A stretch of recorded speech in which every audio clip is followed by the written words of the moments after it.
Okay, I call to order the special council meeting Wednesday, September 10th, 2025. Okay. Adoption of the agenda. I'm going to recommend that we vary when we adopt the agenda. I'm going to recommend that we vary the agenda and add 4.2 and do that one first, and then 4.1 second, as I have to recuse myself to 4.1. Okay. I make that recommendation. Second. Seconded by Councillor Whittle. Discussion. Councillor Rabble. The addition of this light item is for R1 zone as it applies to 5148 Avenue. That is correct. Okay, all in favor of adopting the agenda as varied? In favor. Unanimous and carried. 4.2, report to council from staff regarding non-enforcement resolution for 5148 Avenue. Seconded by Councillor Woodall. Discussion? Yes, Mr. Malcolmson. Thank you, Mr. Chair. This report's in front of you today because over the summer we had a couple of communication lapses with the proponent that's hoping to engage in residential development on 48 Ave. Because of some distinctions in the bylaw, which are genuinely held.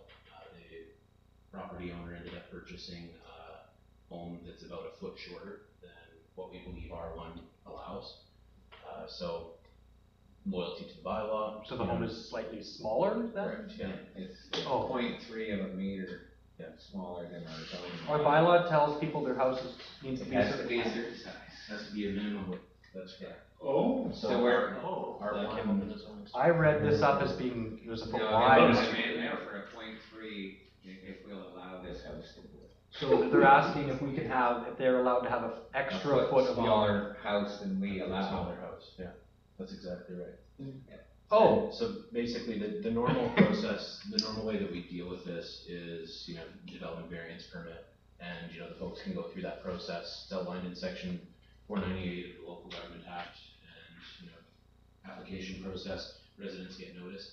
In this case, because of the communication challenges on this, because of the tight timelines in getting this work done, it's an exceptional circumstance, staff feels, so we did want to bring this forward and recommend that resolution and non-enforcement be applied on the property for the duration of the build and allow it to be set to help them get to work. So I'll make the motion that we vote to allow this house to be complete. I'll second it. okay. Motion's on the floor. Discussion? Okay. Councillor Whittle. So with this house may not conform to the current bylaws of the Village of Pooskoopi. However, does it conform to other pieces of legislation that's required to conform to, say, the British Columbia Building Code and so on and so forth? Yeah. Yes. For you, Mr. Chair, the relief sought via this resolution of non-enforcement is only for relaxation of the minimum width in R1. All other applicable regs and rules apply. The staff aren't recommending relief from anything else. Councillor Whittle. So in my discussions because we are looking at redoing our zoning bylaws and stuff, there's currently a survey out right now for the residents and stuff. One of the things that did come up in that discussion when I sat down with Urban Systems was looking at amending stuff like this that's pretty fickle in the grand scheme of things, that restricts what people can do with their properties in town. So being a little more permissive with properties. And what we want to encourage people to build, we want to encourage people to live here, right? And for 0.03 of a meter, 1 foot. like really, it's one of those things. My recommendation would be to approve this and to encourage the resident to fill out the zoning survey, so that when we look at redoing the zoning or we revisit the zoning within town, then it would potentially be in compliance with the new zoning bylaw. Sounds good. Yes, Councillor Rebel. Although I do agree with the member opposite in those statements and that we need to have a more open zoning bylaw. Admittedly, if we make a unilateral resolution tonight, we are obviously overstepping the DBP process, which gives adjacent landowners time for consultation and review and discussion and all that good democratic stuff. Are we empowered as this body to make such a concise resolution tonight? Yeah, so Councillor Rebel, if you remember correctly, earlier this year, I believe, or tail end of last year, we approved a resident to build into and exceed the right of ways, build a little bigger, so if we let people On the build. other way. Yeah, if we let people Going build smaller. bigger, why won't we let them build a little smaller? Whose business is it if their house is like A foot too short. a foot too short, right? Like, no one's even gonna know. Yeah, no. Councillor Gravel, thank you, Mr. Chair. Councillor Gravel does make a good point, you know, that 498, in the case of, you know, the other applicant for which there was a overhang or potential encroachment that was sorted out, that was via development variance permit process. This one's different, where, you know, it's basically just a resolution saying council is directing staff to not enforce this particular section of the zoning bylaw. It's a lot heavy-handed, and it's actually quite rare that it'll be recommended to you. It's actually the first time I've gone through it. In the case that the reason why we're recommending this is because of the communication mishaps that have happened, where, you know, I wasn't entirely confident that, you know, this communication didn't result from the village's, you know, communications itself. So it's because of that rare circumstance that, you know, I'm recommending to you guys. Let's try to make this right. And the other thing's the time constraint. This gentleman has purchased this home. He's given notice to his landlord. He's you know, hoping to proceed with some of the preliminary work to, you know, get this done before the snow starts flying, and best laid plans. So it is a different process that we're recommending here, but yeah, I think it's right in the circumstance.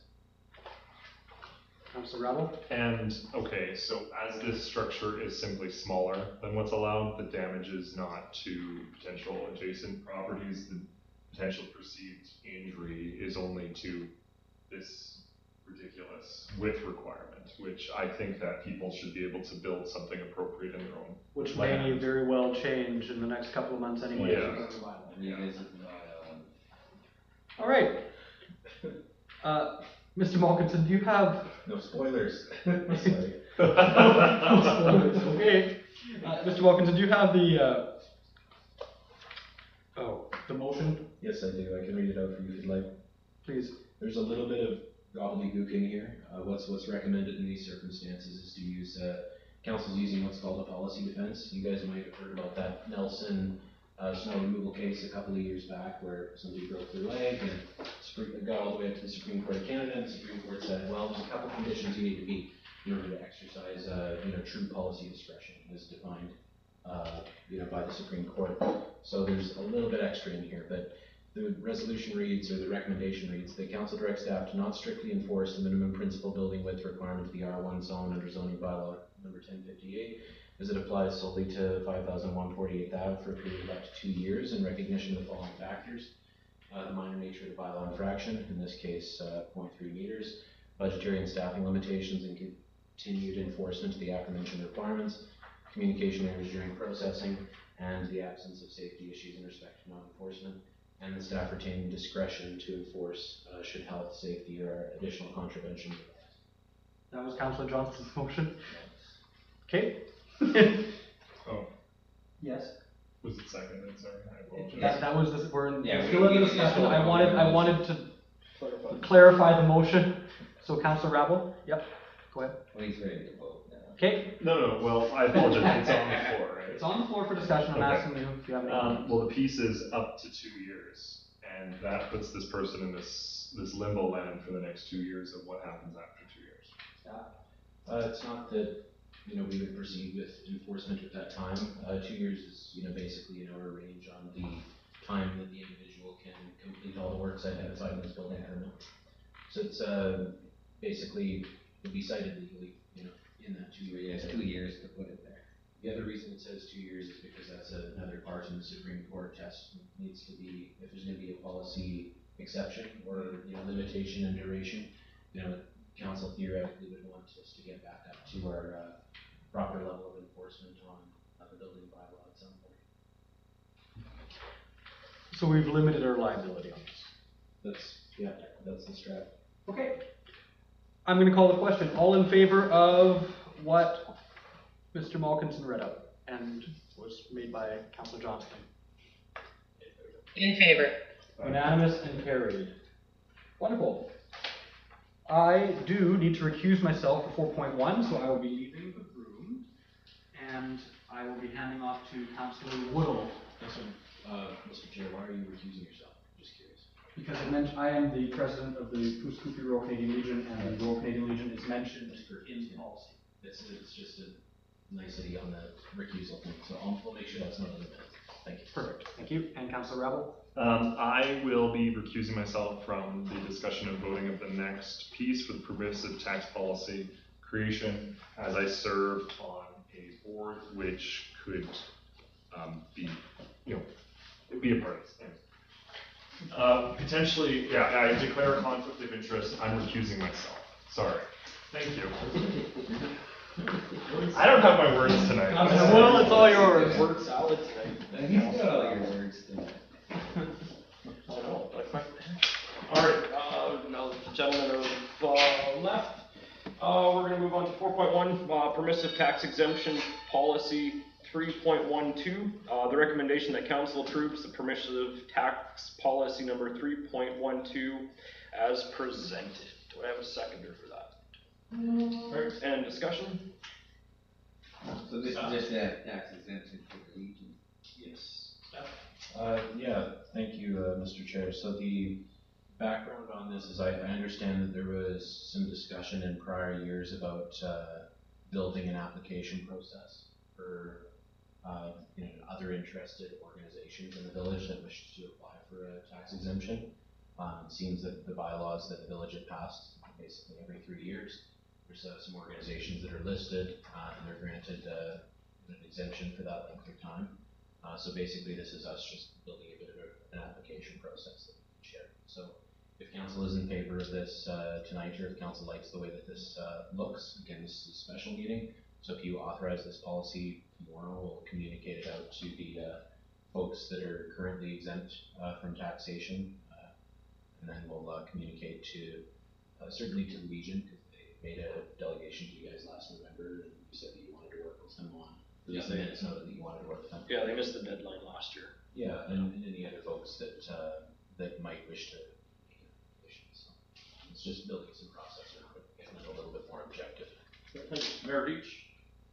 Yeah, I was just looking for clarification that staff would be reaching out to all those that are currently tax exempt to let them know of the new application process. Absolutely, Your Worship. Alright, with no other discussion, I'll call the question. All those in favor? Aye. In favor. Alright, that's unanimous and passed. Alright, that concludes the business for our special meeting, so I'll make if I can get a recommendation that we adjourn this meeting and return back to the regular meeting. Alright. Okay. Sounds good. I'll tap you down.